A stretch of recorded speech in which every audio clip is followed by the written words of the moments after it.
Warning: the content on this channel often covers topics that are considered eerie or scary and can be triggering to some individuals. Viewer discretion is advised. Imagine it's the dead of night. The air is thick with mist, and something is watching you. You can't see it, but you can feel it. The prickling on the back of your neck, the chill running down your spine. And then you remember, it's already too late. You've invited it in. Welcome to Darker Things. I'm Doug Duncan, and tonight we're tracing the bloodline of one of the most terrifying creatures of the night, vampires. From the ancient folklore to the pop culture icons we see today, these creatures have stalked our imagination for centuries. But how did they get here? Let's take a journey back to where it all began. Before vampires became the well-dressed, suave creatures we think of today, they were something far darker, far more monstrous, and their story, it stretches back thousands of years. Let's start in ancient Mesopotamia, back when they had Nosferatu, a demon who wasn't content to simply kill. No, she had to feed on the blood of infants, draining their life force. Creepy, right? But she wasn't alone. There was also Lilithatu. Ever heard of Lilith, the demon who became the original vampiric temptress? If not, you're about to find out just how deep these stories go. Over in Greece, we had creatures like Lamia, once a queen, turned into a bloodsucker after her children were taken from her. And then there's Impusa, a shape-shifting demon who preyed on human flesh. See, the idea of vampire-like creature isn't new. It's ancient, and it's global. Now here's a question. What do you think of when you hear the word vampire? Something aristocratic? Maybe, but do you know that the real vampire roots are far more monstrous? In China, they had the Jiangshi, a hopping vampire. I know hopping doesn't sound too terrifying, but when that thing's chasing you, sucking away your life energy, it's no joke. In India, the Vitala, a spirit inhabiting corpses, a little different than your typical bloodsucker, but still part of this vast web of vampire folklore. But if you want the true origin of the vampire we know today, you need to head to Eastern Europe. That's where the real darkness lies.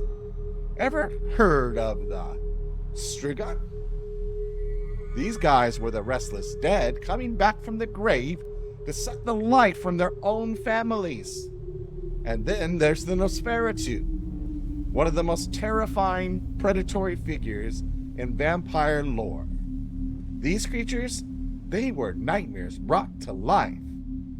As someone once told me when they were trying to imply that I was ugly, these vampires needed a checkup from the neck up. Now, as Europe marched into the medieval and Renaissance eras, the vampire myth grew and spread. But in these times of darkness, plague, war, and famine, vampires became something more than just a story. They became real. Ever wonder what people did when they actually believed vampires were real? What they did when they thought the dead were rising to drink the blood of the living? Well, they didn't just wait and hope. They took action. But maybe not in the way you'd expect. People were terrified of death, but even more of what came after death. So if someone died unexpectedly, or if a whole village fell ill from the plague, whispers would start. Maybe it's not disease. Maybe it's something feeding on us. And so graves were dug up. Corpses staked through the heart, decapitated or even burned. Anything to stop them from returning. In Eastern Europe, vampire hunts were common. Entire villages would gather, assuming bodies, to check for signs that the dead might be coming back. It didn't help that many of these bodies looked preserved. People back then didn't understand decomposition, so a body that still looked fresh must be a vampire, right? It was during this period that the vampire really started to take on the characteristics we know today. The blood drinking, the undead, the curse. And it's in these dark, superstitious times that the seeds of one of the most famous vampire stories were planted. And now we arrive at, good evening, Dracula, the Count himself. But Dracula wasn't just pulled from thin air. No, he's the product of centuries of fear and legend. Did you know that one of the most famous vampires of all time, Count Dracula, was inspired by a real historical figure? That's right, Vlad the Impaler. But the question is, how did this ruthless ruler become the charming yet deadly count we know today? When Bram Stoker sat down to write Dracula in 1897, he took inspiration from two places: vampire folklore and history. You see, Dracula was partly based on a real figure, Vlad the Impaler. Vlad was a ruler known for his brutal tactics, impaling his enemies on spikes, leaving a sea of bodies to rot right outside his castle. But in Stoker's hands, this real-life figure became something else, something eternal. In Stoker's novel, Count Dracula is no mere monster. He's sophisticated, intelligent, but also deadly. He's the embodiment of both aristocratic elegance and primal hunger. And that, right there, is what made Dracula so revolutionary. He wasn't a mindless beast. He was a predator, one who could charm you, seduce you, and then devour you. But before vampires like Dracula dominated cinema, the world of television gave us one of the earliest vampire anti-heroes, Barnabas Collins. In the 1960s Gothic soap opera Dark Shadows, Barnabas wasn't just a creature of the night. He was a tortured, conflicted, and often sympathetic. His character marked a shift from the purely monstrous vampire to one capable of love, guilt, and redemption, something that would influence future depictions of vampires in pop culture. Let me ask you this: why do you think Dracula and Barnabas have stuck around for over a century? Why are they still the faces of vampire lore when so many other monsters have faded into obscurity? But before we dive headfirst into the world of Dracula's many imitators, there are other vampires you might not have heard of, lesser known but no less terrifying. In Africa, the Yu people tell stories of the Adzi. At first glance, it seems harmless, a firefly. But don't be fooled. In its firefly form, the Adzi can sneak into your home and drink the blood of children. It's a perfect predator, small, unnoticed, and deadly. You've probably heard of Dracula, but what about the Adzi? Ever heard of a vampire that's not even human in appearance? Sometimes it's something as small as a firefly. Now in the Andes, there's a different kind of vampire, the Pishtaco. Instead of blood, it feeds on the fat of its victims, leaving them gaunt, weak, and close to death. Vampires don't always take the same form, but the fear they represent, that's universal. Here's a question for you. What if vampires didn't just drink blood? What if they targeted something even more horrifying? In the Philippines, the Aswang did just that.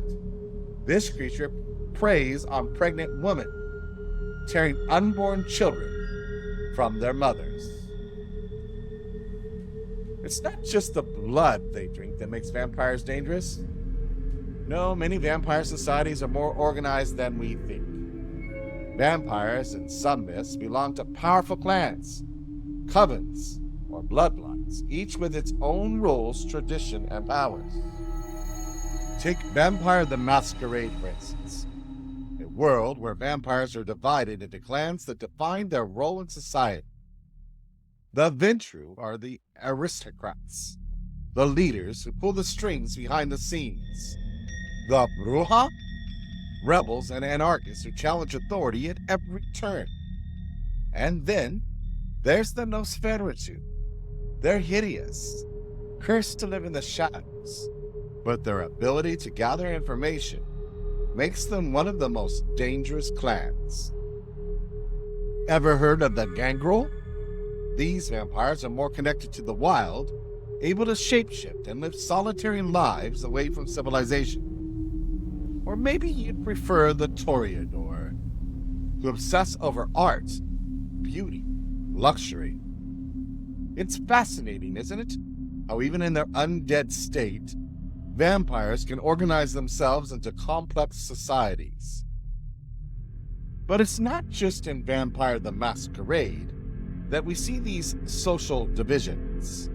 The Underworld film series gives us the Death Dealers, an elite class of vampires trained to hunt lycans. They're warriors who defend the vampire covens. And then, at the top, you have the vampire elders, rulers who lived for centuries, shaping the course of vampiric history.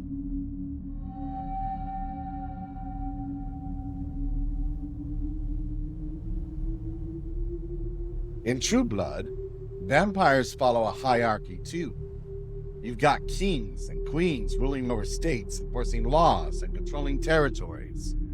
Beneath them, there are vampire sheriffs like local enforcers, keeping things in order. And then there's the Authority, a council of ancient vampires who keep the entire vampire world in check. Even in the Twilight series, we see this kind of structure. The Volturi, for instance, are the ruling class of vampires.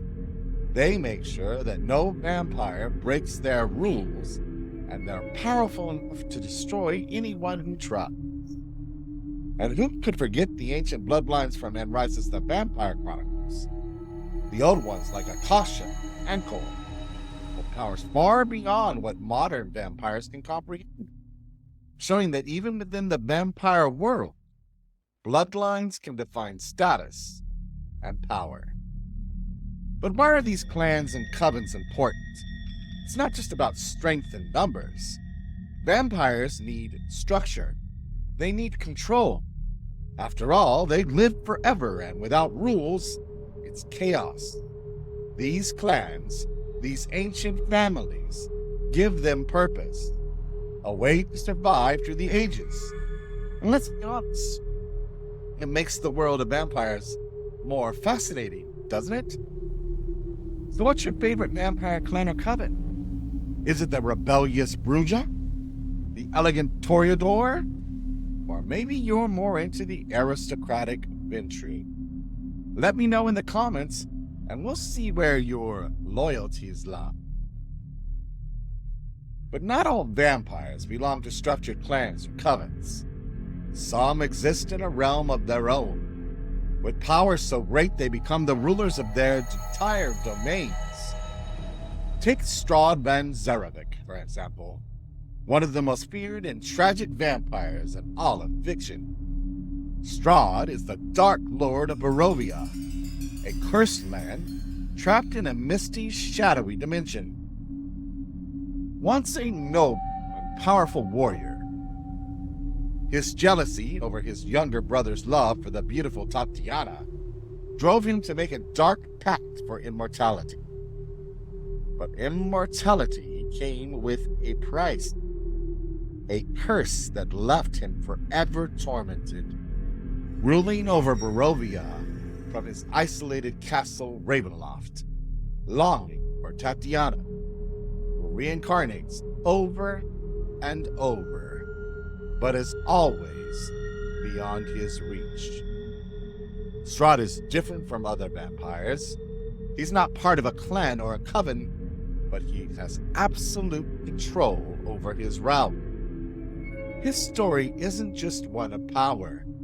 It's about loneliness, loss, an eternal yearning for something he can never have.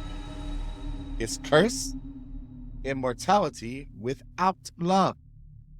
Power without peace.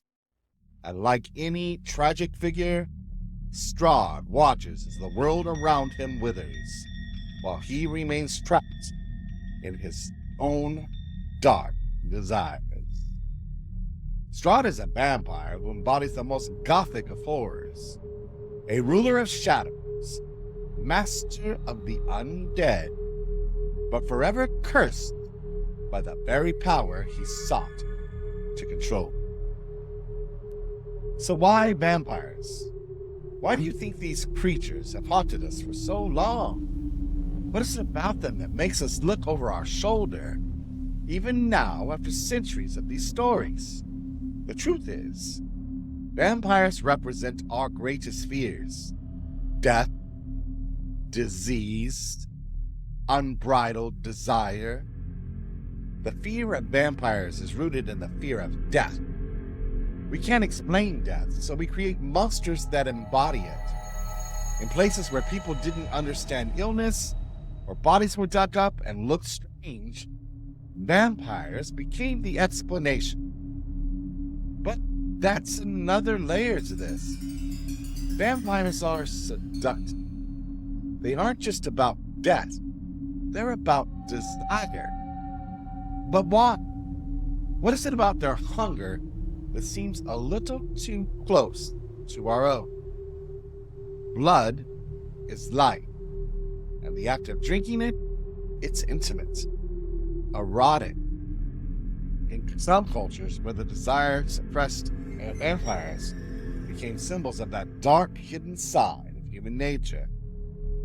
Then there's immortality. We fear death, but we also crave to escape it. Vampires offer to promise, but it's a promise with a cost. They don't just live forever, they're trapped. They're cursed. So the question becomes, would you really want to live forever if you had to live like that? As we move into the 20th century, vampires start to spread their wings into pop culture. And man, do they take off. One of the most influential vampire stories of this era, Anne Rice's Interview with a Vampire. Rice's vampires weren't just monsters.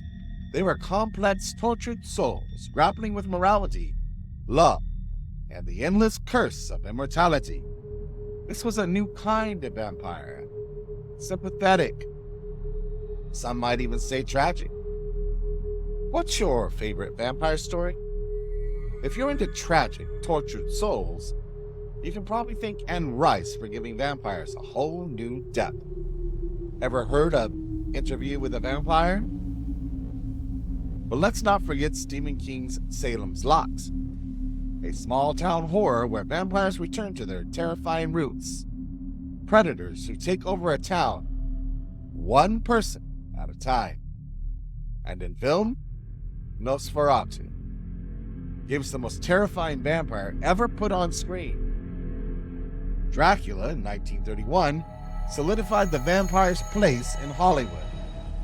By the time we reach the late 20th century, we've got movies like The Lost Boys, Blade, and eventually Twilight. Yeah, I know, Twilight. Love it or hate it, it made the vampires mainstream again. The vampire was no longer a figure of pure horror. It was now something romantic. Today, vampires are everywhere. They're in TV shows, movies, books, video games, you name it. Buffy the Vampire Slayer redefined what vampires could be in the 90s, mixing horror with teen drama. True Blood pushed the boundaries even further, exploring themes of desire, addiction, social unrest. All right, Now, I know Twilight has its critics, but what did you think? Love it or hate it, it brought vampires in the mainstream in a big way. Why do you think that is? Modern vampires have changed. They're no longer just monsters lurking in the dark. They're complex, conflicted, sometimes even heroic. We've romanticized them, maybe because we've come to terms with the things they represent: death, desire, and immortality. Maybe we've even started to embrace them. So there you have it. The vampire. Ancient myth, modern icon. A creature that is transformed again and again. Just like fears it embodies. From the shadowy myths of Mesopotamia to the neon-lit streets of modern-day Hollywood, vampires have become immortal in more ways than one. What do you think? What's your favorite vampire myth or story? And why do you think vampires have stuck around for so long, evolving from terrifying creatures of the night to pop culture icons? Let us know in the comments below. I'm Duck Duncan, and I caution you until next time, sleep with the lights on. And I do leave you with this reminder that once you enter the dark, you may never be the same.